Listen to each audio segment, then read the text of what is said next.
आप देख रहे हैं अनहोनी। तो चलिए बढ़ते हैं आज की इस कहानी की ओर।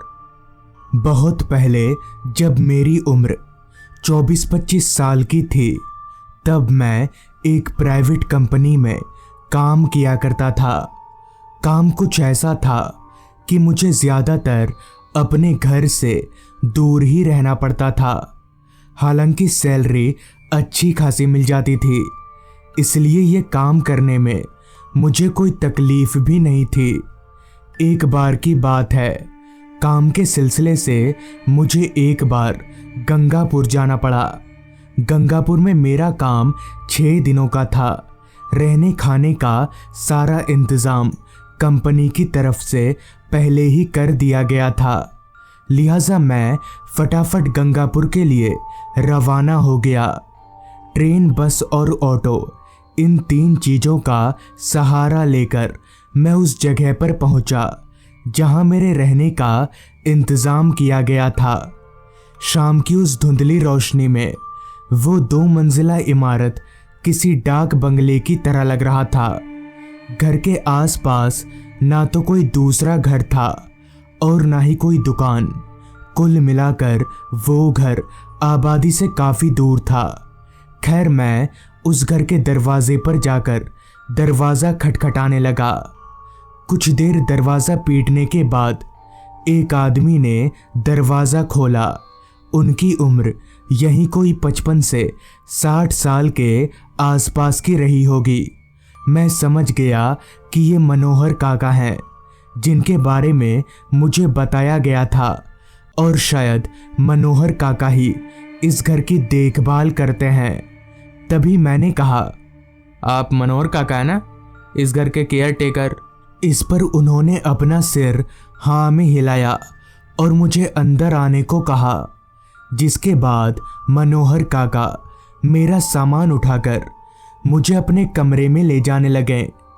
मुझे अपने कमरे तक ले जाने के बाद मनोहर काका ने मुझसे कहा, आप थोड़ी देर आराम कर लीजिए, खाना बनते ही मैं आपको उठा दूंगा। और इतना कहकर मनोहर काका वहां से चले गए। जिसके बाद सबसे पहले तो मैंने कपड़े बदले और फिर एकाएक कमरे की खिड़कियों को खोल दिया। कमरे में एक खिड़की घर के आगे की तरफ थी और एक पीछे की तरफ। घर के पीछे की तरफ बहुत घना जंगल था, जो उस अंधेरे में बहुत डरावना दिख रहा था। खैर, चूंकि खिड़की से बहुत अच्छी हवा आ रही थी, इसलिए मैं खिड़की के पास ही एक कुर्सी लगाकर बैठ गया और बैठा ही रह गया। तकरीबन रात के 9 बजे के आसपास मनोहर काका खाना लेकर मेरे कमरे में आए। मुझे उस खिड़की के पास बैठा देख मनोहर काका हड़बड़ाते हुए मेरे पास आए और मेरे सामने वाली खिड़की को बंद करते हुए कहा, साहब, अंधेरा हो जाने के बाद खिड़की हमेशा बंद ही रखिएगा, खोलिएगा मत। आइए खाना खा लीजिए। मनोहर काका की ये बात मुझे अजीब तो लगी, मगर मैंने कुछ कहा नहीं, ये सोचकर कि शायद मच्छरों के डर से उन्होंने ऐसा कहा होगा। जिसके बाद मैंने खाना खाया और फिर बिना देरी किए बिस्तर में पड़ गया, क्योंकि कल से मेरा काम शुरू होने वाला था। उस दिन मैं इतना थक गया था कि बिस्तर पर पड़ते ही मैं कब सो गया कुछ याद नहीं। पता नहीं कितनी देर बाद, मगर जब मेरी नींद हल्की हुई तब मेरे कानों में एक आवाज़ आ रही थी। वो आवाज़ ऐसी थी जैसे कोई भारी भरकम चीज़ बार बार पानी में गिर रही हो। मैं एकदम से उठकर बैठ गया और उस आवाज़ को ध्यान से सुनने लगा। उस आवाज़ को थोड़ा और ध्यान लगाकर सुनने से पता चला कि वो आवाज़ घर के पीछे की तरफ से आ रही है, जबकि घर के पीछे तो सिर्फ जंगल था, और तो और कमरे की सारी खिड़कियां भी बंद थीं। फिर ये आवाज़ मेरे कानों तक पहुंच कैसे रही है, ये मेरे पल्ले नहीं पड़ रहा था। पहले तो मैंने सोचा एक बार बाहर निकल कर देखता हूँ, मगर फिर पता नहीं क्या सोचकर मैं वापस अपनी जगह पर लेट गया और आंख बंद करते ही सो गया। जिसके बाद फिर मैं सूरज उगने के बाद ही उठा और काम पर निकल गया। दिन भर भागा दौड़ी करने के बाद जब मैं शाम को वापस घर में आया तो सबसे पहले मैंने मनोहर काका को कल रात वाली सारी बात बता दी। मेरी सारी बात सुनकर मनोहर काका ने मुझसे कहा, साहब आप इन सब बातों पर ज़्यादा ध्यान मत दीजिए, बस अपने कमरे की खिड़की बंद करके सोइएगा और कुछ भी हो जाए रात को घर से बाहर मत निकलिएगा। मनोहर काका की ये बात मुझे समझ में तो नहीं आई, मगर मैं इतना ज़रूर समझ गया कि मनोहर काका मुझसे कुछ छिपाने की कोशिश कर रहे हैं। खैर कुछ ही देर में रात हो गई। रात का खाना पीना करके मैं फिर से बिस्तर पर लेट गया, मगर पता नहीं क्यों मुझे ज़रा भी नींद नहीं आ रही थी। बार बार मेरा दिमाग उस आवाज़ के बारे में ही सोच रहा था। सोचते सोचते मेरी कब आंख लग गई पता ही नहीं चला। फिर जब मेरी आंख खुली तो मेरे कानों में वही आवाज़ आ रही थी, जैसे कोई भारी भरकम चीज बार बार पानी में गिर रही हो। लेकिन इस बार मुझे एक करतूत सूझी। मैंने सोचा क्यों ना बाहर निकलकर देखा जाए कि आखिर ये आवाज़ आ कहाँ से रही है। ये सोचकर मैं अपने बिस्तर पर से उठा और अपने कमरे से निकलकर घर के मेन दरवाजे की तरफ जाने लगा। चलते समय मैं पैर दबाकर चल रहा था ताकि मेरी आवाज़ सुनकर मनोहर काका उठ ना जाएं। दबे कदमों से मैं घर से बाहर निकला और उस आवाज़ का पीछा करते हुए घर के पीछे की तरफ जाने लगा, जिधर घना जंगल था। मेरे कमरे की खिड़की से वो जंगल जितना डरावना दिख रहा था, असल में उससे भी ज़्यादा डरावना था। चारों तरफ सिर्फ अंधेरा और खामोशी ही नजर आ रही थी। वो आवाज़ लगातार मेरे कानों में आए जा रही थी। चलते चलते अब मैं अपने घर से काफ़ी दूर निकल आया था, लेकिन अभी तक ना तो मुझे उस आवाज़ का जरिया मिला था और ना ही कोई इंसान। समझ नहीं आ रहा था मैं उस आवाज़ का पीछा करके सही कर रहा हूँ या नहीं, और मनोहर काका ने मुझे ऐसा क्यों कहा था कि रात को घर से बाहर मत निकलना। ये सारे सवाल रह रहकर मेरे मन में उमड़ते जा रहे थे, मगर मैं काफ़ी निडर किस्म का आदमी था, जिस वजह से मैं बिना रुके चलता ही रहा।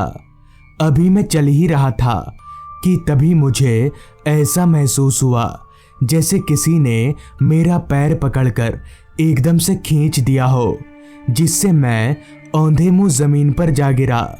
मुझे चोट भी लगी, मगर जैसे तैसे मैंने खुद को संभाला और पीछे मुड़कर देखा, मगर मेरे पीछे कोई नहीं था जिससे मेरा पैर पकड़कर खींचा हो। मुझे बहुत अजीब लगा कि जब मेरे पीछे कोई है ही नहीं तो मेरा पैर पकड़कर कौन खींचेगा, और अगर किसी ने पैर पकड़कर खींचा नहीं तो मैं गिरा कैसे, क्योंकि उस वक्त वहाँ ऐसी कोई चीज़ नहीं थी जिससे ठेस लगने के कारण मैं गिर जाऊं। खैर खुद को संभालते हुए मैं उठा और वापस से उस आवाज़ का पीछा करने लगा। कुछ दूर और चलने के बाद वो आवाज़ एकदम से बंद हो गई। मैंने अपनी नज़रें घुमाकर चारों तरफ देखा तो मुझे मेरी दाईं ओर घने झाड़ियों के पीछे कुएं जैसा कुछ दिखाई पड़ा। मुझे लगा शायद आवाज़ इसी कुएं में से आ रही होगी, लिहाजा मैं उस कुएं की तरफ बढ़ने लगा। घने झाड़ियों के अंदर से होकर मैं जैसे ही उस कुएं के नज़दीक पहुंचा तो मेरी हैरानगी की कोई सीमा ना रही, क्योंकि उस कुएं के ठीक सामने एक औरत खड़ी थी। उस औरत का चेहरा उल्टी तरफ था, इसलिए मैं उसकी शक्ल देख नहीं पा रहा था। पर ये औरत इतनी रात गए यहाँ इस घने जंगल में क्या कर रही थी, मुझे ये भी जानना था। इसलिए मैंने दूर खड़े रहकर ही उस औरत से पूछा, बहन जी कौन है आप, और इतनी रात को यहाँ पर क्या कर रही हैं? मगर इस पर उस औरत ने कोई जवाब नहीं दिया। मैंने दोबारा पूछा, मगर तब भी कोई जवाब नहीं आया। इससे पहले कि मैं तीसरी बार पूछता, वो औरत झट से उस कुएं में कूद गई। उस औरत को ऐसा करता देख मेरे शरीर का रोम रोम कांप गया। मेरे पैर एकदम से लड़खड़ाने लगे, लेकिन फिर भी मैं उस औरत को बचाने के इरादे से उस कुएं की ओर भागा और उस कुएं में झांकने जा ही रहा था कि तभी किसी ने पीछे से मेरा हाथ पकड़ लिया और मुझे खींचकर उस कुएं से दूर कर दिया। मैंने पीछे पलटकर देखा तो मुझे खींचने वाला शख्स कोई और नहीं बल्कि मनोहर काका थे। तो मैंने मनोहर काका से कहा, अरे काका छोड़िए मुझे, वो मर जाएगी। इस पर काका ने कहा, आप पहले मेरे साथ घर चलिए, कोई नहीं मरेगा। जिसके बाद मनोहर काका मुझे खींचकर वहां से घर ले आए और बोले, आपको समझाया था ना मैंने, बाहर मत निकलिएगा। तो मैंने कहा, पर काका वो औरत मर जाएगी। तो काका बोले, मर जाएगी? वो 4 साल पहले ही मर चुकी है। वो तो अच्छा हुआ मैं वक्त पर आ गया, वरना अगर आप उस कुएं में झांक लेते तो। आगे मनोहर काका ने बताया, आज से 4 साल पहले इस घर में एक औरत काम करती थी। बेचारी गूंगी थी। उसका काम था उस कुएं से पानी लाकर घर की साफ सफाई करना। एक दिन वो जब उस कुएं से पानी खींच रही थी तभी उसका पैर फिसल गया और वो कुएं में गिर गई। और जैसा कि वो गूंगी थी इसलिए वो मदद के लिए चिल्ला भी नहीं पाई और पानी में डूबकर उसकी मौत हो गई। तब से उसकी आत्मा उस कुएं में भटकती रहती है और जो भी उस कुएं में झांक लेता है वो जिंदा नहीं बचता। तो दोस्तों, ये थी आज की कहानी। अगर आपको ये कहानी अच्छी लगी हो तो चैनल को ज़रूर सब्सक्राइब कर लें। तो मैं आपका दोस्त आर्यन जल्द ही मिलूँगा आपसे ऐसी ही एक कहानी के साथ।